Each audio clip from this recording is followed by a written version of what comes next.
my supporters necessarily. I think it's a mixed bunch of everyone down there. But at the end of the day, we need law and order. Our country is at risk right now. It's not just happening here in Ottawa. It's happening in BC and Alberta, New Brunswick, and I've been in conversations with all the premiers.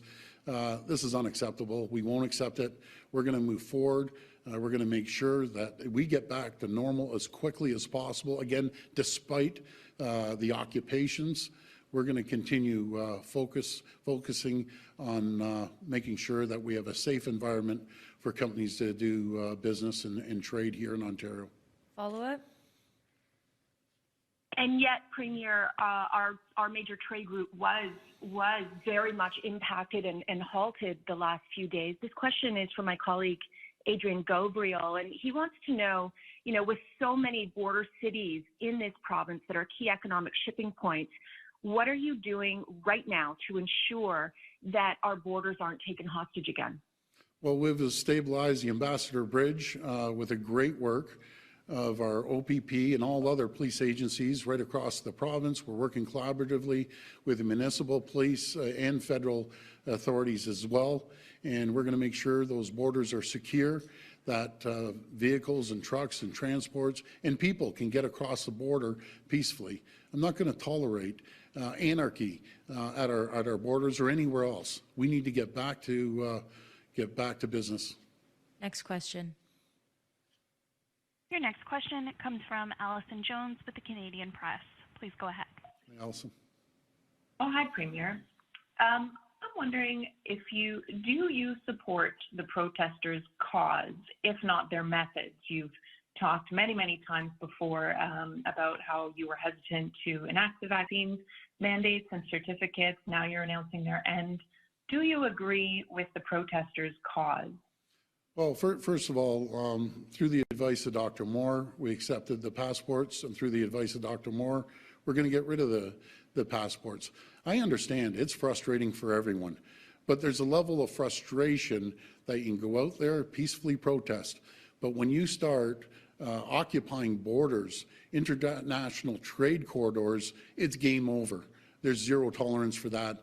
Now you're putting people into jeopardy at hundreds of thousands of jobs. Plants were ready to close.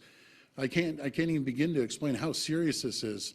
The world is watching, and we're going to make sure we tell the world. Again, as I said earlier, Ontario is open for business. We won't tolerate anything, especially insurrections, occupying areas, unacceptable. And I know the vast majority of Canadians agree with that. Follow-up? Yes, thank you. You're announcing the end to the vaccine certificate system. What about vaccine mandates like in workplaces, such as long-term care? Is that going to stay in place? Yes, well, we have the mandates for the 2 doses. We're going to keep that in place. We want to make sure we secure areas for our most vulnerable. And our most vulnerable are in long-term care, they're in seniors' homes, and they're in hospitals as well. And since we've done that, the numbers have come down, as Dr. Moore said. We're ramping up the surgeries again. We're stabilizing the hospitals. The percent positivity has gone from 40 down to 13%. So because of the hard work that everyone's done, we're seeing movement in a positive way. Next question. Your next question comes from Jeff Gray with the Globe and Mail. Please go ahead. Hi, Jeff. Oh, thanks. Hi, Premier. I wanted to ask you, you mentioned more consequences possibly for people that are disobeying the rules, disobeying the law in Ottawa. There's a lot of concern in Ottawa, I think, about, the police not just being unable to handle the protest, the situation there, but concerns about sympathies that the officers might have with protesters. There's been videos that have come up of OPP officers as well. Do you have any concerns? Do you have confidence in the police force's ability to handle this protest? I have 100% confidence in our municipal police officers, provincial and federal.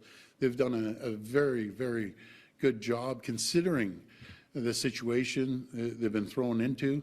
It's a very fragile situation, especially when they have children at these protests. And I encourage everyone, please, take your kids home. That is the best advice I could ever give you. Please take your kids home and please end these protests. You know, we're moving forward as a province, as a country, and this chaos is not going to be tolerated. I can promise you that. So let's all work together. Let's all get back to normal together and unite this province and unite this country. Follow-up? Just switching gears just to the vaccine passport. The other option, which some have called for, is extending it to the 3 doses at some point. Can you explain why that wasn't the path you went down? Well, first of all, we're seeing a decline, as I said, in hospitalizations, and I just don't want to repeat everything I just mentioned, but I think we're going in the right direction, and I'm confident if we continue moving down this path, there won't be a reason for it. And I'll pass it to Dr. Moore. Thank you. Hi, Premier. You say you have full confidence in the police, but this weekend residents were using their own bodies to stop trucks. There was a hot tub on Wellington Street. What's your understanding of why Ottawa police are not enforcing the state of emergency orders that you declared on Friday?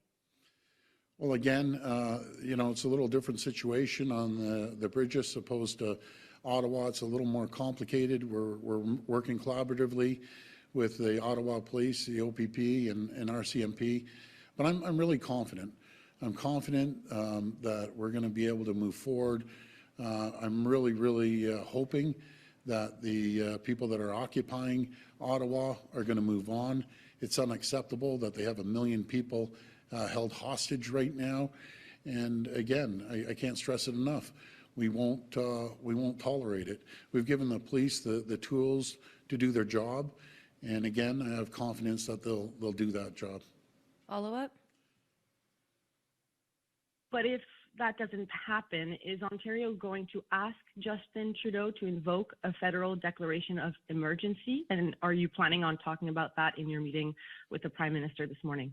Well, I think we'll be discussing everything at the conference call today with the Prime Minister and all the premiers. And I can assure you that the premiers don't hold back on their comments. But at the end of the day, all the premiers agree with one thing.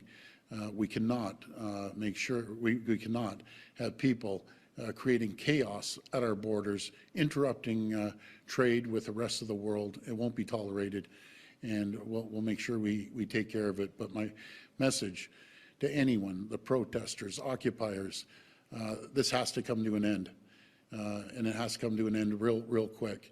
And if it doesn't come to an end, you're going to have serious consequences. You'll lose your license for life. You're going to lose your car indefinitely. And we're going to throw every tool we have at you to make sure we bring stability back to our great province and our great country. I just want to thank everyone. God bless the people of Ontario and Canada. We're moving in the right direction, and we will get through this together. Thank you.